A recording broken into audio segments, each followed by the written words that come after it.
여자가 이르되 주여 내가 보니 선지자로소이다. 우리 조상들은 이 산에서 예배하였는데 당신들의 말은 예배할 곳이 예루살렘에 있다 하더이다. 예수께서 이르시되 여자여 내 말을 믿으라. 이 산에서도 말고 예루살렘에서도 말고 너희가 아버지께 예배할 때가 이르리라. 너희는 알지 못하는 것을 예배하고 우리는 아는 것을 예배하노니 이는 구원이 유대인에게서 남이라. 아버지께서 참되게 예배하는 자들은 영과 진리로 예배할 때가 오나니 곧 이때라. 아버지께서는 자기에게 이렇게 예배하는 자들을 찾으시느니라. 하나님은 영이시니 예배하는 자가 영과 진리로 예배할지니라. 같이 기도드리겠습니다. 사랑이 많으신 하나님 감사합니다. 새해를 우리에게 허락하여 주신 것 감사하고 첫 주일 예배로 주님 앞에 우리가 모일 수 있도록 해주신 것도 감사합니다. 참 어렵고 두려움의 전염병의 시기를 지나가고 있습니다. 주님, 이 어려운 시기가 우리에게 왜 닥쳐왔는지 말씀 안에서 고민하고 묵상하고 기도하면서 주님의 은혜를 강구하는 주의 성도들이 되게 하여 주시옵소서. 오늘도 말씀을 펼쳐듭니다. 그 말씀 가운데 주시는 은혜들을 누리며 기뻐하며 감격하며 삶으로 나아가 주님을 전하는 주의 백성 되게 하여 주시옵소서. 감사드리며 예수 그리스도 이름으로 기도합니다. 아멘. 이 본문 말씀은 예수님께서 사마리아 수가성에서 만난 여인과 나누신 대화의 일부분입니다. 이 말씀을 이해를 하려면 그 당시 사마리아와 이스라엘에게 있는 갈등의 관계를 조금 알아야 제대로 이 말씀을 우리가 이해할 수가 있습니다. 짧게 말씀을 드리면 이스라엘은 솔로몬 왕 이후에 북쪽의 이스라엘과 남쪽의 유다로 둘로 남북으로 나라가 나뉘어지게 됩니다. 북쪽 이스라엘은 그렇게 지내다가 아수르에게 먼저 정복을 당해버립니다. 그런데 이 아수르의 정복 정책이 뭐냐면 섞어버려요. 다른 나라 민족과 이 지역을 섞어서 혼혈을 만들어서 그 나라의 문화를 없애버리는 게 이 아수르의 정책이었습니다. 그래서 이 북이스라엘도 역시 정복당한 이후에 저 완전히 다른 민족들을 반을 데려다가 여기서 살게 하고 또 북이스라엘의 유대인들을 또 반은 데려다가 다른 지역에 살게 하고 섞어버렸어요. 그렇게 세월이 지나다가 보니까 이 북이스라엘은 문화도 섞이고 신앙도 섞이고 속된 말로 짬뽕이 됐거든요. 혼합주의가 돼요. 혼합주의. 그래서 하나님을 예배하기도 하고 다른 우상도 섬기고 그냥 섞여버립니다. 몇십 년이 지나가면서. 그리고 나서 남쪽의 유다도 뒤늦게 바벨론이라는 나라에 정복을 당해버립니다. 식민지가 되거든요. 그런데 이 바벨론의 또 정책은 어떠하냐면 아수르처럼 이렇게 섞는 정책이 아니고 그렇게 가혹하지 않고 그냥 그대로 두었어요. 중요한 인물들만 바벨론으로 데리고 갔어요. 그래서 그 가운데 우리가 잘 아는 다니엘도 나오고 이런 이야기들이 있는데 이렇게 그대로 순수성을 유지할 수가 있었어요. 남유다.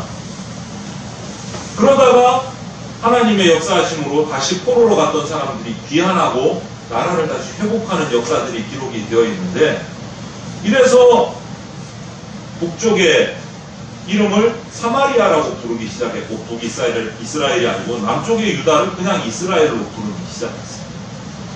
이 사마리아와 이스라엘 남북이 항상 갈등인 거예요. 왜 갈등이겠습니까? 유대인들은 순수한 혈통을 너무너무 중요하게 생각해요. 그런데 북쪽의 사마리아는 섞여버렸어요. 저거는 안 돼. 저거는 이제 이스라엘이 아니야. 하나님의 백성이 아니야. 사마리아 사람들을 거들떠보지도 않았어요. 그 지역에 들어가지도 않았어요. 쉽게 말해서 마주 앉아서 식사도 안 해요. 인간 취급을 안 했어요. 섞였다. 이런 갈등 속에서 예수님께서 사마리아로 가신 거예요. 아무도 글로 가지 않는데 제자들을 데리고 사마리아 그 남들이 거부하고 만나기 싫어하고 밥도 같이 먹기 싫어하는 그 저주받은 사마리아 땅으로 들어가서 수가성에서 한 여인을 만났어요. 그런데 이 이스라엘과 사마리아의 차이점이 두 가지가 있어요. 사마리아 사람들 북이스라엘은 모세오경만 성경으로 따했어요. 모세오경. 그리고 남유다 사람들, 이 이스라엘 사람들은 그 외에 뒤의 역사들, 열왕들의 역사들까지도 성경으로 기록된 것으로 따랐어요. 그러다 보니까 많은 시각의 차이가 있는 거예요. 말씀을 보는데. 그리고 또 하나는 성전에 관한 생각이 많이 달랐어요. 사마리아와 남쪽에 이스라엘. 특히 다른 점은 장소. 성전의 장소가 생각이 완전히 달랐어요. 이스라엘 사람들은 예루살렘이 있는 성전밖에 없다. 여기서 예배해야 된다. 이것이 이스라엘 사람들의 주장, 성전관입니다. 그런데 북쪽의 사마리아 사람들은 아니다. 왜? 모세오경에는 그렇게 말한 적 없다. 모세오경에 근거해서 간접적인 근거로 찾은 게 뭐냐? 사마리아 근처에 있는 그리심산이라는 곳에 거기서 예배하면 된다. 완전히 다른 성경관을 가지고 있습니다. 그리고 이 사마리아 수가성 여인을 예수님이 만났던 그때까지도 사마리아 사람들은 그리심산에 예배드립니다. 남쪽 이스라엘 사람들은 아니다. 그거 잘못된 거다. 예루살렘에 있는 성전에서 예배드립니다. 이것이 매일 갈등이 이런 갈등 속에서 예수님이 오늘 사마리아의 수가성 여인을 만나서 대화를 시작하셨습니다. 이 대화를 잘 읽어보면, 들여다보면 예수님은 그 여인의 개인적인 문제, 특히 그 여인의 아픈 부분을 자꾸 이야기하려고 주제를 끌어내는데 이 여인은 그게 싫은 거예요. 그러니까 화제를 자꾸 바꿔요. 다른 데로.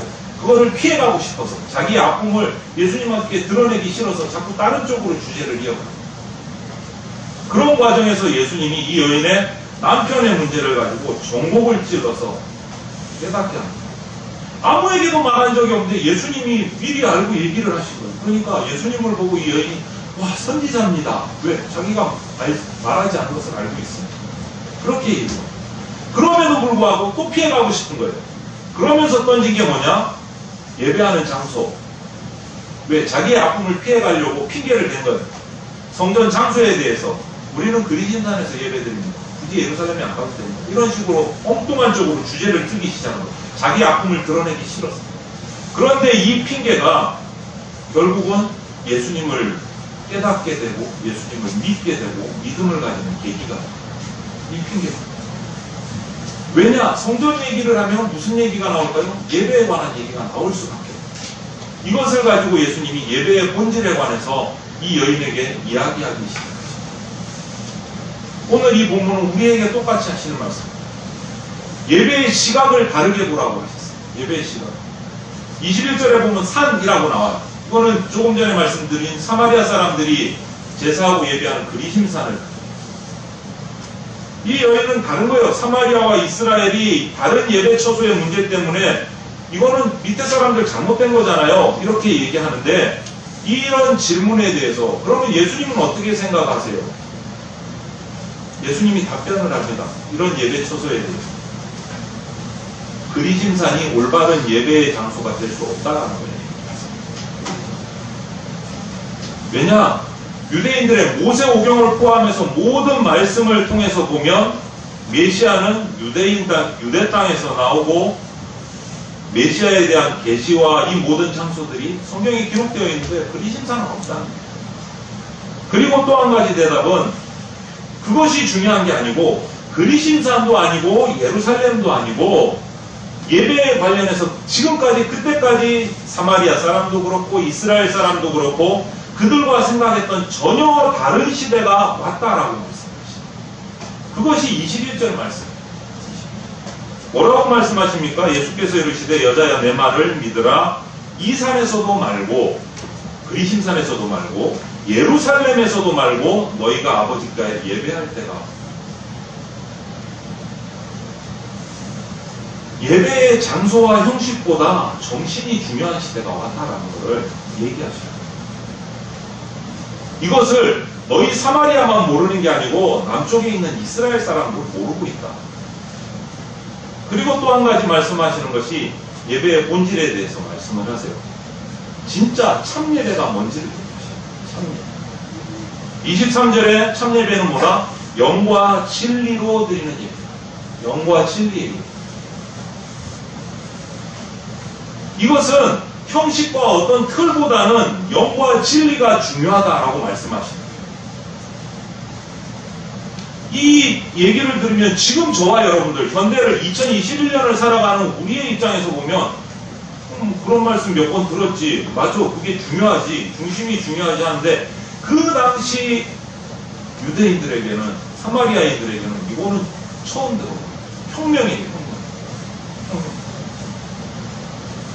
그러면서 예수님께서 영과 진리의 예배가 왜 중요한지, 왜 중요하냐, 영과 진리의 예배가. 첫 번째, 하나님이 영이시. 하나님이 영이시기 때문에. 두 번째는 하나님이 그런 영과 진리로 드리는 예배를 원하시기 때문에. 그래서 영과 진리의 예배를 드려야 됩니다. 23절을 보면 아버지께서는, 여기서 아버지는 하나님이죠. 하나님 아버지께서는 이렇게 자기에게 예배하는 자를 찾으십니다. 영과 진리로 예배하는 자를 찾으십니다. 예수님의 답변의 핵심은 이거예요. 그리스도산도 아니고 예루살렘 성전도 아니고 영과 진리가 중요한 예배예요. 영과 진리의 예배를 드려요. 핵심을 얘기하십니다. 영과 진리의 의미가 그럼 여러분 뭘까요? 영 그러면 일반적으로 성령으로 생각하기도 하고, 이 원어 성경을 보면 인간의 어떤 중심, 내면, 마음, 근본적인 이런 중심을 얘기기도 하기도 하는데, 성령이 되었던 우리 마음의 중심이 되었던 아무튼 영으로 예배해요. 궁극적으로 형식이나 틀에 사로잡히는 것이 중요한 것이 아니고 우리 중심으로 또는 성령으로 드려야 된다라고 말씀하십니다. 그게 핵심이다. 그리고 진리라는 말은 뭘까요? 하나님이 누구신지 정확히 아는 것. 주관적인 것이 아니고 객관적인 것이. 하나님이 어떤 분이신지 객관적인 지식을 아는 것을 진리라고 합니다. 주관적인 지식은요, 사람마다 다 차이가 있을 수 있어요. 그러니까 진리가 되지를 않아요. 객관적인 지식, 하나님을 아는 객관적인 지식. 정리를 하자면 영과 진리로 예배를 드린다라는 것은 하나님이 누구인지에 대한 진정으로 아는 것을 바탕으로 해서 우리 중심과 내면으로 성령으로 예배드립니다. 그런데 우리가 영과 진리로 이렇게 예배를 드리려면 갖춰야 될 것이 두 가지가 있어요. 갖춰야 될 것. 먼저 주님에 대한 예배에 섬길 때 섬김이 있어요. 예배라는 단어를 영어로 미국 사람들은 서비스라는 단어를 쓸 때가 있어요. 서비스. 좀 그렇죠. 우리는 서비스 그러면 다른 쪽으로 이렇게 생각을 하잖아요. 서비스 그러면. 서비스의 한글 번역이 뭐예요? 섬김. 하나님을 섬기는 거예요. 예배는. 하나님을 섬기는 거예요. 예배의 섬김의 의미가 내포되어 있다는 것을 잘 아는 거예요. 서비스라는 단어를 예배로 사용합니다. 예배는 우리가 하나님을 섬기는 거예요. 또 한 가지 의미는 우리 예배하는 예배자가 가져야 될 또 한 가지는 보복이에요. 뭐예요?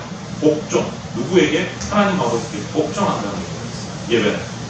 하나님께 섬기고 하나님께 복종한다는 거예요. 그게 예배예요. 영과 진리의 예배로 드리려면 이 섬김과 부복함이 우리 가운데 있어요. 그러면 오늘날 현대 우리가 드리고는 이 예배 순서에 위에서 말한 이런 예배의 태도가 과연 연결되어 있는가? 말을 바꾸자면 지금 우리가 오늘 드리는 이 예배 순서가 우리 중심으로부터 섬김의 각오를 불러일으킬 수 있는가? 하나님 앞에 복종하고 부복하는 자세를 우리가 가질 수 있는가? 이 예배 순서. 그래서 우리 예배 의식, 예배 순서를 좀 전문적인 용어로 좀 유식하게 예전이라고 말해요. 한자를 써서 예전이라고. 이 예전이 왜 필요한가를 봐야 돼요. 예배에는 어떤 형식이나 틀, 순서가 필요해요. 근데 이 말을 듣고 나면 또 이상하게 생각하시면, 아니, 정 목사님 조금 전에 형식과 틀이 중요한 게 아니고 영과 진리로 드리는 게 중요하다는데 왜 갑자기 틀로 바꾸세요? 순서로 바꾸세요? 이렇게 생각하시는 분들이 있을 수 있어요. 그러면 이 형식이 왜 굳이 필요한가? 그것도 우리가 생각해야 돼요. 이것은 알려면 구약과 신약의 예배를 살펴보면 돼요. 예수님이 이 땅에 오시기 전에 구약에서 예배라고 하는 제사를 드릴 때 하나님께서 이스라엘 사람들에게 주신 방법은 완전히 형식이에요. 순서 하나하나, 자세 하나하나, 횟수까지도 기록이 되어 있어요. 제사 드릴 때. 제물을 가져오면 제물은 어떤 제물? 어떤 제사에는 이런 제물, 어떤 제사에는 이런 제물, 잡을 때는 어떻게 잡고, 어디 가서 잡고, 피는 어떻게 받고, 지방은 어디로 부리고, 살코기는 어디에 넣고, 불로 태울 것인가, 들어드릴 것인가, 다 드리고 나서 나눠 먹을 것인가, 안 나눠 먹을, 모든 순서 하나하나 다 형식이었어요.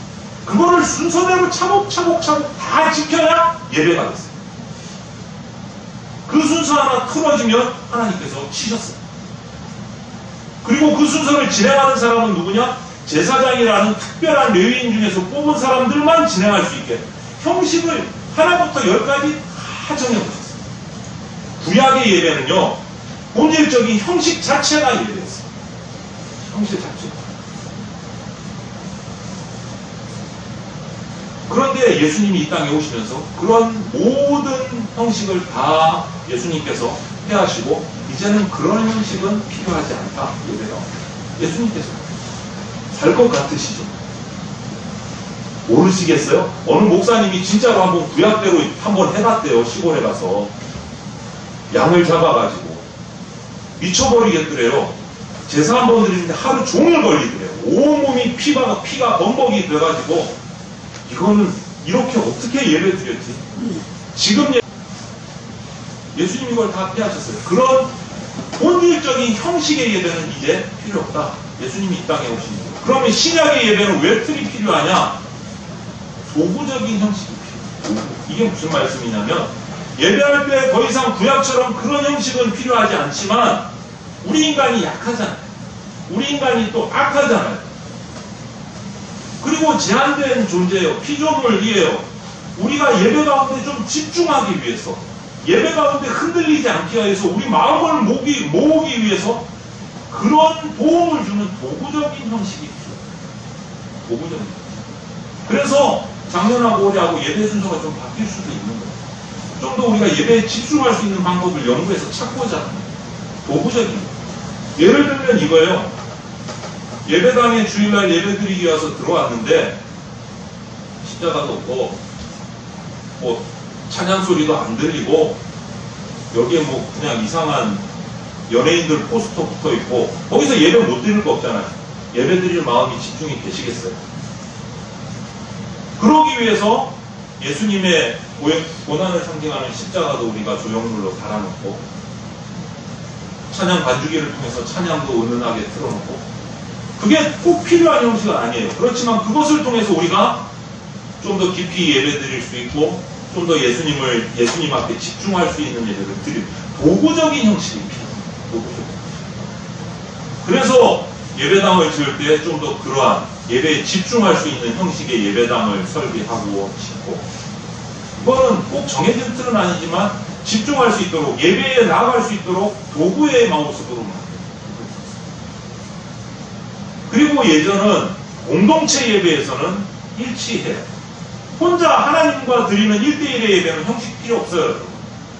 저도 가끔 기도원에 가서 기도하고 혼자 예배 드릴 때는 그러니 사도신경하고 주기도문하고 축도하고 이런 거 다 삭제.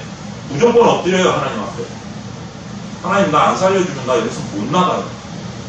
때를 쓸 때도 있어요. 통곡할 때도 있어요. 어떤 때는 2시간 내내 찬송만 목이 터져라고 부를 때도 있어요. 근데 그게 예배예요.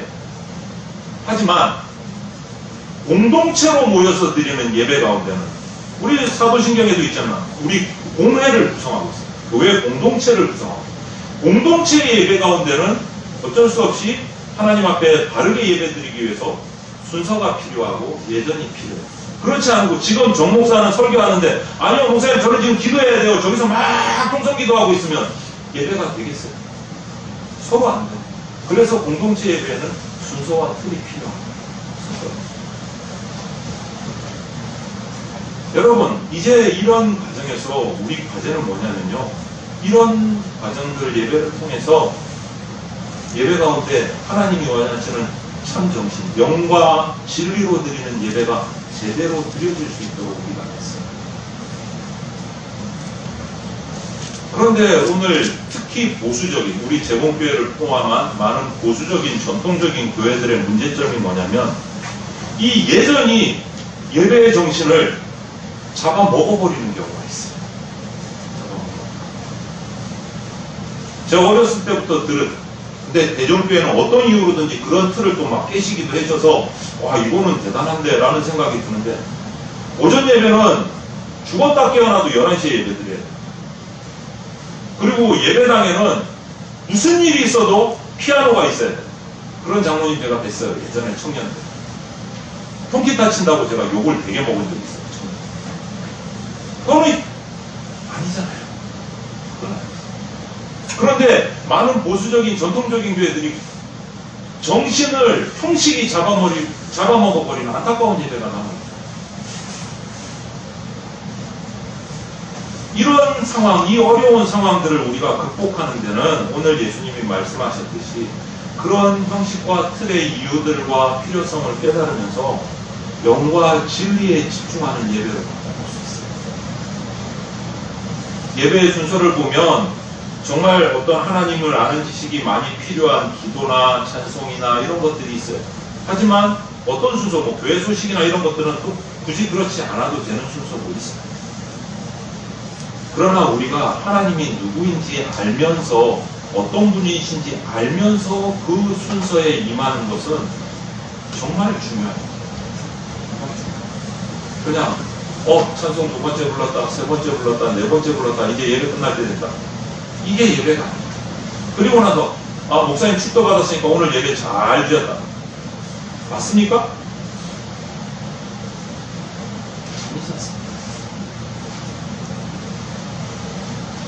하나님의 속성, 그분의 뜻하심, 그분이 어떤 분이신가를 아는 것, 그 하나님 아버지가 나에게 어떻게 예배하라는 건 그 하나님의 마음을 아는 것, 그 마음을 가지고 예배에 나와서 순서마다 예배하는 것, 그게 진짜 예배. 그냥 순서 하나 지나갈 때마다 찬송 지나갔다 다음 거는데 오늘 목사님 설교 몇 분이나 하시려나 빨리 끝나야 될 텐데 그러고 축도 받으면 예배 잘 드린 겁니다. 어떤 분은 그래요. 헌금만 하면 예배 다 드린 걸로 착각하시는 거예요. 드렸으니까 주시겠지. 기브 앤 테이크. 여러분 그런 것들을 다 깨뜨리시는 거예요. 특히 올해 한 해 우리가 예배에 더 집중하시면 좋겠어요. 지금까지도 잘해 오셨지만 순서마다 예배에 집중하십시오. 그래서 제가 유치원생들 대하듯이 정말 그렇게 하대한 건 아닙니다. 순서마다 찬송도 그 앞에 구체적인 이름을 붙인 거예요. 고백 찬송, 목회 기도, 감사 찬송, 적용 기도. 왜 순서의 의미를 조금이라도 알려드리고 싶었어요. 순서의 의미를. 그러면서 집중하시면 좋겠어요. 하나님의 속성, 그분이 어떤 분인지 예배 때마다 하나님께서 임재하시기를 바라면서 감사 찬송이다. 나에게 주신 은혜를 감사하면서 찬송하셔야 돼요. 고백 찬송이다. 나의 잘못들, 하나님 앞에 내가 내려놓을 것들을 내려놓는 터뜨리는 마음으로 찬송하셔야 돼요. 적용기도 들은 말씀이 나에게서 이루어달라고 정말 간절한 마음으로 기도하셔야 돼요. 그런 예배자를 찾으신대요. 오늘 본문에 나를 예배하는 자를 찾는다. 어떻게 예배하는 자를? 하나님 아버지를 영과 진리로 예배하는 자를 찾고 계십니다. 예배 1시간 그 순서를 헛되게 보내십시오. 의미를 생각하시면서 집중하십시오. 각 예배 순서가 왜 필요한지, 이 시간에 하나님께서 나에게 어떻게 은혜를 주실지 사모하면서 찬양하고 기도하고 말씀 듣고 헌금하고 교회 소식을 들으면서 광고라고 생각하지 마시고 저것을 위해서 내가 기도해야 되겠다라고 생각하시고 이제 우리가 드리는 모든 예배에 이런 마음으로 이런 의미를 가지고 이런 각오를 가지고 임하시기를 바랍니다. 그렇게 하셔서 하나님이 원하시는 영과 진리로 드리는 제대로 된 예배가 올 한 해 우리 가운데 계속 이어져서 하나님이 주시는 예배의 기쁨, 예배의 감격을 품고 세상으로 힘차게 달려나가는 복된 예배자들이 다 되시기를 주님의 이름으로 축원을 드립니다. 아멘. 기도드리겠습니다. 주 예수 그리스도의 피 묻은 십자가 은혜와 독생자를 보내주신 하나님 아버지의 크신 사랑과 지금 이 순간에도 역사하고 계시는 성령님의 보호 인도하심이 새롭게 허락하신 새해를 맞아 모든 삶의 현장 가운데서 살아 섭리하시는 하나님을 영과 진리로 예배하여 진정한 예배의 기쁨과 감격을 누리며 하나님이 원하시는 교회다운 교회를 이룰 것을 결단하는 주의 백성들 머리 위에 영원토록 함께 있을지어다. 아멘.